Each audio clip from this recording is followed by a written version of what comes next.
Aleluya. Nuestro Dios. Hoy nos acompaña nuestro querido pastor José Antonio Palacios. Él desde México está esta noche acompañándonos. Así que vamos a saludarlo a él, ahí donde estamos cada uno, extendamos nuestras manos ahí para saludar a nuestro querido amigo pastor José Antonio. Pastor, bienvenido. Y estamos aquí justos para escuchar la palabra de nuestro Dios. Un feliz sábado, hermanos. Una bendición estar con ustedes. Una alegría verlos. Que podamos estar experimentando unas horas bonitas al lado del Señor, experimentar con Él.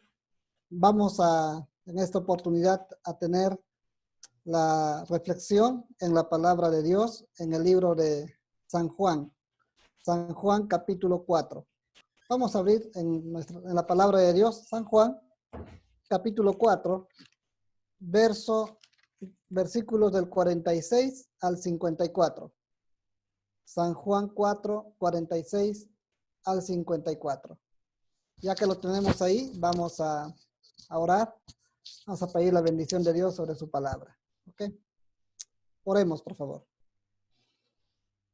Amado Señor, te damos gracias porque tú eres bueno, porque tu misericordia es para siempre. Oh Padre, venimos a ti para poder meditar en tu palabra. Y meditar en tu palabra, Señor, no podemos hacerlo solos. Tenemos que pedir la dirección de tu Espíritu Santo. Por eso clamamos a ti para que tu Espíritu Santo pueda guiarnos al estudiar tu palabra. Que Él, Señor, nos guíe a sacar mensajes preciosos de tu palabra. Gracias, Señor, porque sé que así será. Bendice, por favor, a los hermanos que están escuchando y a los que escucharán después también. En el nombre de Jesús. Amén. Esta es la historia es interesante la historia de San Juan capítulo 2. Es un poco parecido al capítulo 4. En el capítulo 2, Jesús llega a Caná de Galilea. En el capítulo 4, Jesús sale de Caná de Galilea. En el capítulo 2, Jesús hace un milagro. Y cuando se lee el capítulo 2, cuando Jesús convierte el agua en vino, el escritor bíblico dice que este es el principio de las señales. Y si usted busca minuciosamente las señales de Juan, va a encontrar de que en el Evangelio de Juan encuentra 7 señales. Yendo del capítulo 2 hasta el capítulo 12, se encuentran 7 señales. Y sería magnífico tener una semana de predicación con estas 7 señales. Voy a compartir más tarde a ustedes o a través de Nairut las 7 señales del Evangelio de Juan. Son señales interesantes y Jesús cada vez que va mostrando esas señales o milagros portentosos, va mostrando su divinidad y su poder. Pero hoy vamos a ver la segunda señal del Evangelio de Juan. Y está escrito del 4:46 al 53. Dice así el texto bíblico. Fue pues Jesús otra vez a Caná de Galilea, donde había convertido el agua en vino. Y mira, el escritor bíblico lo relaciona. Donde había convertido el agua en vino. Había en Capernaum un oficial del rey, cuyo hijo estaba enfermo. Cuando oyó aquel que Jesús había llegado de Judea a Galilea, fue a él y le rogó que descendiera a sanar a su hijo, que estaba a punto de morir. Este hombre, llamado en el texto bíblico oficial del rey, también se puede traducir como reyesuelo, o sea, un hombre importante del Imperio Romano. Un hombre que lo tenía todo. Un hombre que tenía los mejores médicos en su haber. Un hombre que no necesitaba ir a Jesús, porque en el sentido de su mente, ¿verdad? En el sentido de su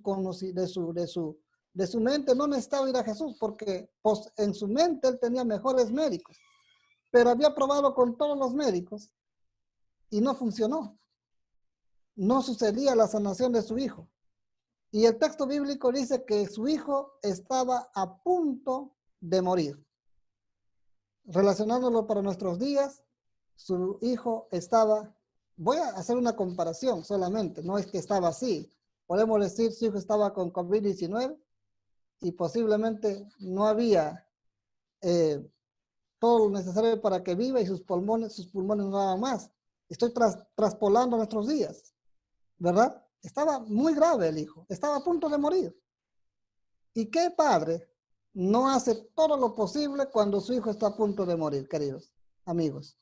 Todos nosotros, ¿verdad? Todo padre sensato, cristiano, todo padre normal va a buscar donde sea la mejor ayuda posible para que su hijo pueda ser salvo de la muerte. Y este padre fue así.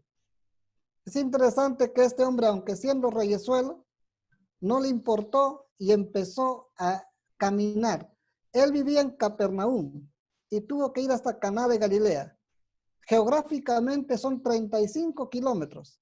Este hombre tuvo que caminar 35 kilómetros para buscar a Jesús. El reyesuelo, el todopoderoso, buscando al hijo del carpintero para que su hijo sea sanado. Qué tremendo testimonio de Jesús, hermanos queridos, ¿verdad? Jesús era un hijo del carpintero, por así decirlo, desde el conocimiento de la mente de ellos. Era un hijo de un carpintero, pero sanaba con el poder de su palabra. Sanaba con el toque de sus manos. Sanaba con la oración a su padre, el hijo del carpintero. No importa quiénes seamos nosotros, hermanos. Hijo de un vendedor de zapatos, hijo de un panadero, hijo de un agricultor, hijo de un gerente de banco, no importa. Dios te puede usar poderosamente. Y Dios quiere usarnos poderosamente. Y Dios usó poderosamente a su hijo, a Jesús. Jesús, el hijo del carpintero, siendo buscado ahora ¿por quién? Por un reyesuelo, por un hombre muy importante. Fue a Jesús, dice. Y no solo fue a Jesús, sino que le rogó a Jesús. Jesús le dijo, tú eres mi última opción. Ya he ido en todo lugar. Ya he hecho todo lo posible. He ido a los mejores médicos. Ahora voy a ti. Por favor, ayúdame. Ayúdame. Y como que Jesús no se movía. Jesús toma su tiempo. Jesús no está nunca desesperado. Es interesante de Jesús. A Jesús tú nunca lo miras desesperado. Y a los hombres siempre nos miras desesperados. A Jesús siempre está tranquilo. Jesús siempre está sereno. Ya te das cuenta tú, cuando estaban en la barca, estaban por hundirse la barca, y Jesús, ¿qué estaba haciendo? Dice, estaba durmiendo. Jesús está tranquilo. ¿Por qué está tranquilo Jesús? Confía en su Padre. Sabe que uno más grande, uno más fuerte que la tormenta, uno más fuerte que el COVID-19, uno más fuerte que cualquier cosa está con él. Y esto no es, y no estoy diciendo esto porque usted debe descuidarse de COVID-19, debe de salir sin mascarilla. No, no estoy diciendo eso. Estoy diciendo más bien que nosotros no tenemos por qué vivir en pánico, en terror, en fobia. Tenemos que confiar en el Señor. Cuidarnos también, claro, pero confiar en el Señor. Hermano, Jesús nunca lo ve desesperado. Cierta vez Jesús declaró en el templo de que él era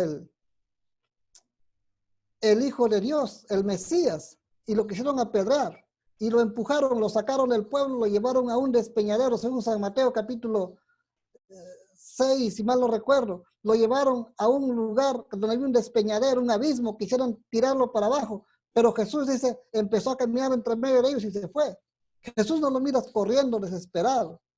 Jesús cuando se acerca, cuando Judas lo traiciona, le da un beso ahí en el lugar, en la cara, y Jesús le dice, con un beso traicionas a tu maestro.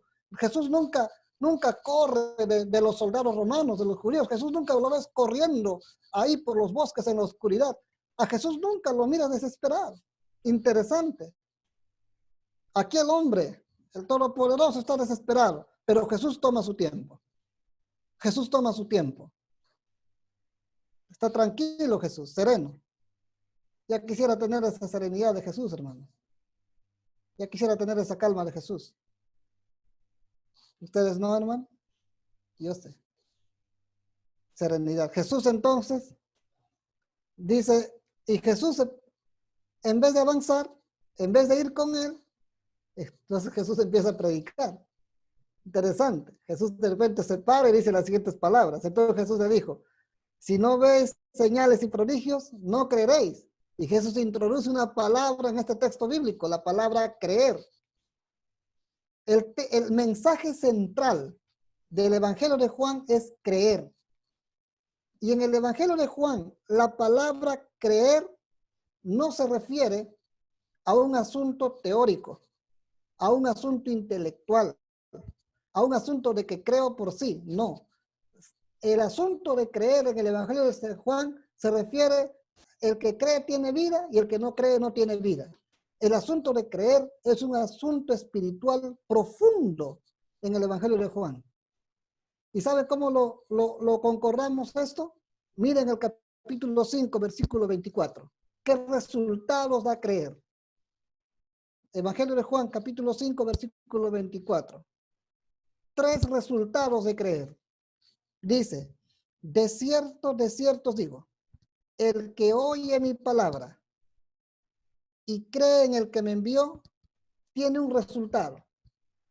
Tiene vida eterna. Jesús nos dice, va a tener en el futuro vida eterna. Jesús nos dice, de repente le doy vida eterna. Jesús dice, el que cree tiene vida eterna. Ese creer no significa un asunto teórico, ese creer es un asunto profundo de todo corazón. Ese creer me lleva a un cambio en la vida. Ese creer me lleva a una transformación, pero tranquilo. La transformación no es de la noche a la mañana. La transformación no llega en mediodía, ni en una hora. La transformación es un proceso. Si tú sientes que te has caído, sientes que has fallado al Señor Jesucristo, mira a Jesús como un padre que tiene un hijo pequeño, que cuando el hijo se cae, el padre lo levanta. Está presto a correr a levantarlo. No está ahí para juzgarlo. Entonces, el primer resultado de creer es, tiene vida eterna. Y dice el texto, y no vendrá condenación. Segundo resultado, no tienes condenación cuando crees, de todo corazón, no tienes condenación. Y tercer resultado, ha pasado de muerte a vida. Ha pasado de muerte a vida. Antes de creer en el Señor, estaba en la muerte. Antes de caminar con Dios, estaba en la muerte. Ha pasado ahora a tener vida. Y Jesús dice, yo he venido para que tengan vida. En Juan también dice eso. Y que tengan vida en abundancia. Entonces Jesús introduce aquí con el hombre, con este rey Jesús, el hombre importante, introduce, le dice, si no veis y señales y prodigios, no creeréis. La única forma era esa. Entonces dice Jesús, el oficial del rey le dijo, Señor, y nuevamente le dice, Señor, desciende ya, por favor, apúrate, mi hijo se va a morir. Por favor, Jesús, tenemos que caminar 35 kilómetros de retorno para que lleguemos a tiempo antes que mi hijo muera. Porque este hombre pensaba de que Jesús tenía que estar físicamente para sanarlo. No tenía otra salida en su mente. En su concepción no había otra forma como sane Jesús. Pero hermanos, queridos, Jesús aquí en este mensaje va a destacar que Jesús sana a la distancia. ¿Y sabe para qué fue hecho este sanamiento a la distancia?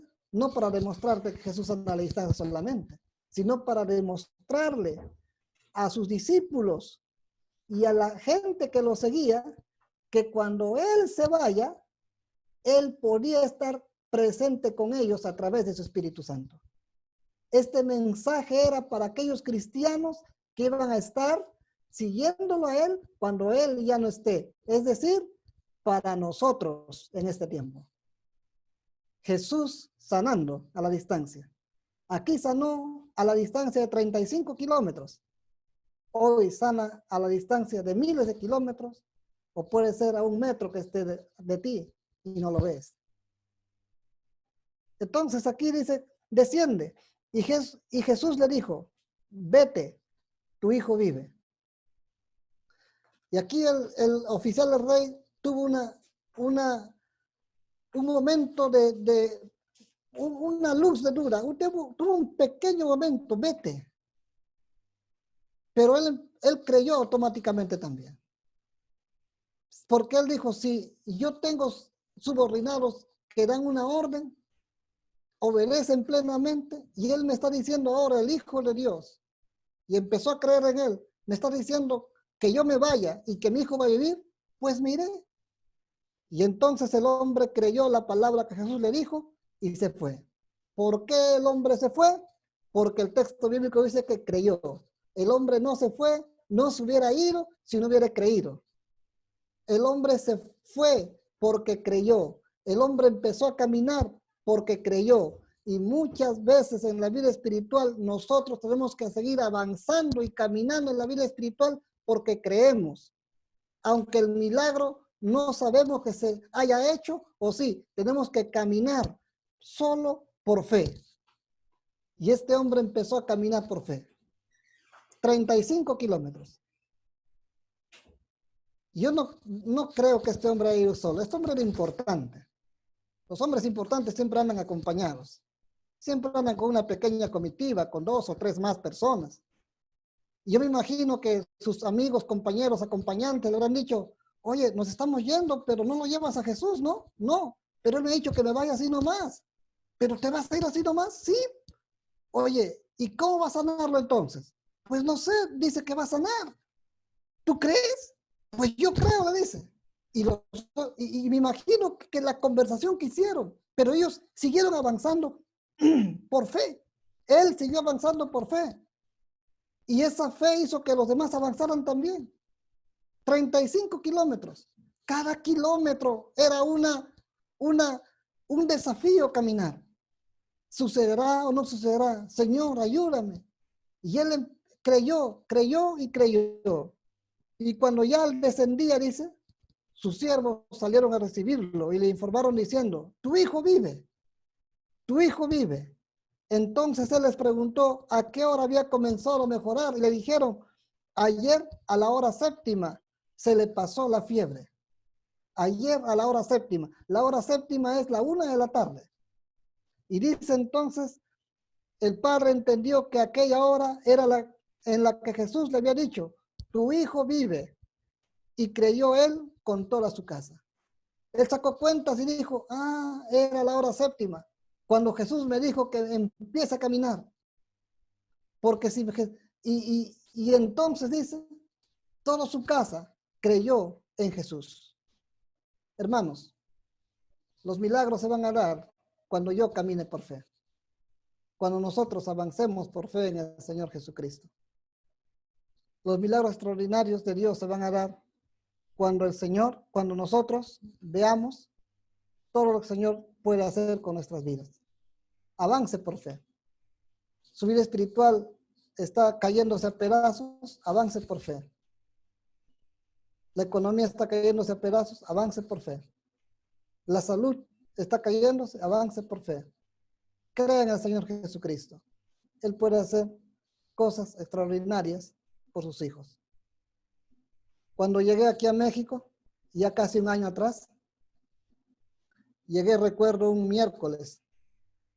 Llegamos. Nosotros nos vinimos porque mi esposa tomó una beca doctoral del gobierno de México para que haga un programa Doctor of Philosophy, un PhD aquí en la Universidad Autónoma de Nuevo León, un doctorado en ciencias de la enfermería. Y cuando llegamos al aeropuerto, aquí a la ciudad de Monterrey, una ciudad de 6 o 7 millones de habitantes, grandecita, no conocíamos a nadie. Había contactado a un pastor para que me recoja, para que me recoja el aeropuerto. Y cuando llegó el pastor con su carro, me dice, pastor, tiene bastantes cosas, me dice, no voy a dar mi carro. Bueno, le digo, tomaremos un taxi, le digo, entonces, aparte. Sí, me dice, por favor. Y no es la primera vez que lo veo a este pastor mexicano. No lo conozco, ¿verdad? Y entonces me dice, pastor, ¿de dónde lo voy a llevar? No sé, le digo, a un hotel, hermano, le digo. Ya, pues me dice, un hotel te llevaré. Me llevó a un hotel y no es como en Perú, hermano. Los hoteles aquí reciben hasta las 5 de la tarde, eran las 9 de la mañana. Ah, sí, esperar hasta las 5. Y era el 17 de julio. Para que entienda, aquí el 17 de julio, todo julio, agosto es la canícula.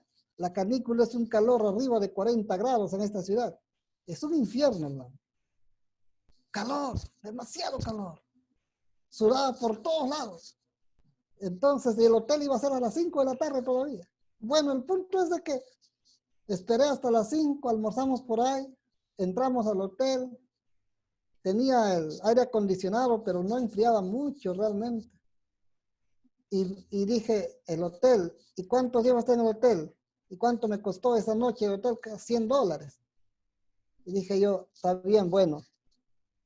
Y empecé a llamar para buscar departamentos cerca a la universidad, pero era demasiado caro. Estaba $800 mensuales. Estaba carito. Y entonces todos los departamentos querían un contrato de trabajo, querían residencia permanente, querían todos los documentos, aval y tanta documentación para arrendarme un departamento. Y no había forma. Esa noche me arrodillé al Señor. Me postré ante el Señor. Le dije, Señor, quiero que para mañana me des un departamento, Padre. Por favor. No puedo estar en el hotel gastando $100 diarios. No puedo. Entonces, a las 4 de la mañana me levanté nuevamente a orar. Oré, leí mi Biblia, mi lección, y prendí mi computadora. Y busqué departamentos. Anoté como 3 números. Al día siguiente llamé esos números. O al muy tempranito llamé. Una señora me contestó. Sí, señor, me dice. Señora, le digo, quiero arrendar su apartamento. ¿Usted es cubano? Me dice. No, soy peruano, le digo. Ah, es extranjero. Ya necesito esto. Y me dictó como 10 documentos diferentes. Papeles y garantía y todo aquello. Ya le digo, pero veámonos, quiero ver su departamento. Ya me dice, a las 10 de la mañana, en tal lugar. Yo fui, agarré el Uber y llegué al lugar con mi esposa y con Mateo, los 3. Y el señor está ahí y me dice, a ver, ya me dice. Y ya tiene sus papeles, documentos, ya me dice, pero usted tiene contrato de trabajo y todo aquello. Me dice, no, le digo, no tengo nada. No tengo nada, hermano, señora, le digo, mire, señora, le digo, seamos prácticos. Yo soy un misionero de Dios, le digo, soy un hijo de Dios. Si yo le arrendo el apartamento, le va a pagar su renta puntualmente. Es mi honor, le digo. Y lo va a pagar. No dude de eso. Y entonces la señora llamó a su abogado y me dijo, la voy a arrendar, señor, le dice. La voy a arrendar. Y me arrendó el apartamento ese día. En un día encontré apartamento, hermano. Y cuando el pastor me llamó al día siguiente nuevamente, le dije, ya, pastor, ya tengo el departamento. ¿Cómo va a ser, pastor? Me dice. ¿Cómo va a tener tan rápido un departamento en un día? Me dice. No creo, me dice. Sí, pastor, le digo, aquí estoy ya. Voy a trasladarme más tarde. Y en la tarde lo trasladamos. Pastor, no va a creer, me dice. ¿Qué le digo?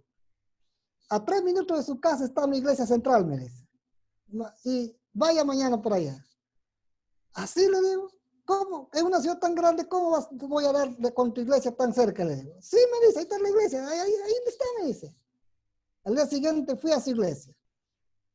Y la iglesia grande, bonita, así como ustedes, preciosa, con alfombra, con coro, niños, aventureros, conquistadores, todo bonito, el colegio al lado. Señor, le digo, me has bendecido. Y el primer día que llegué, yo ni sabía cómo se enteraron que soy pastor. ¿Verdad? No lo dije a nadie, pero ya sabían ellos. ¿Cómo sabían? El pastor les había avisado que un pastor. Me sacaron de frente al culto divino al día siguiente, ¿verdad? Y acompañé, no prediqué. De ahí para acá, hermanos, he recibido enormes bendiciones de Dios. Yo no soy obrero oficial aquí, quiero decir. Ok, no soy pastor, así, ¿no? Aquí. En Perú lo he sido, departamental y ministerial. Pero aquí yo he venido por acompañar a mi esposa para que estudie su doctorado. Amo a mi esposa, amo a mi familia. Pero el Señor ha bendecido nuestro ministerio aquí, tremendamente. La iglesia, estoy a cargo, me han dado un sueldo. El colegio, me ha querido dar otro sueldo, ya no le recibí, ¿ya? Porque tengo un sueldo de la iglesia local. Colegio, otro sueldo. La iglesia compró otro terreno, han hecho un centro comunitario adventista. Están construyendo un tremendo centro comunitario y me dijeron, pastor, usted va a ser aquí el pastor del centro comunitario. Ya le dije, está bien. Ya lo votaron, lo aprobaron. Voy a ser pastor ahí del centro comunitario, también ayudante de la iglesia. Estoy contento. Ya hemos avanzado por fe. Y el Señor ha bendecido nuestros caminos, hermano. Muchísimo. Avanza por fe, hermano. A ver, va a haber obstáculos, sí, va a haber obstáculos. Pero las bendiciones de Dios siempre son más grandes. Que Dios te bendiga. Que Dios te prospere en tu ministerio. Avanza por fe. No 35 kilómetros. Avanza por fe. 35 años, 40 años, 50 años. Y si Jesús no viene hasta que tú descanses, entonces avanza por fe hasta que Él te llame el descanso. Y un día cuando la trompeta suene, entonces tú dirás, presente, aquí estoy, Pedro, Raúl, María, aquí estoy, aquí está Lourdes, Nairut, Josué. Que Dios te bendiga, que Dios te prospere. Nunca, nunca te desanimes. Un abrazo. Que Dios te prospere siempre. Amén. Amén. Amén. Entonces, el día de hoy hemos podido aprender que los milagros extraordinarios de nuestro Dios se darán cuando avancemos por fe. Avancemos todos los días por fe, querido hermano. Vamos a en este momento escuchar a nuestro querido pastor que tiene una ofrenda musical. Vamos a saludarlos a ellos ahora.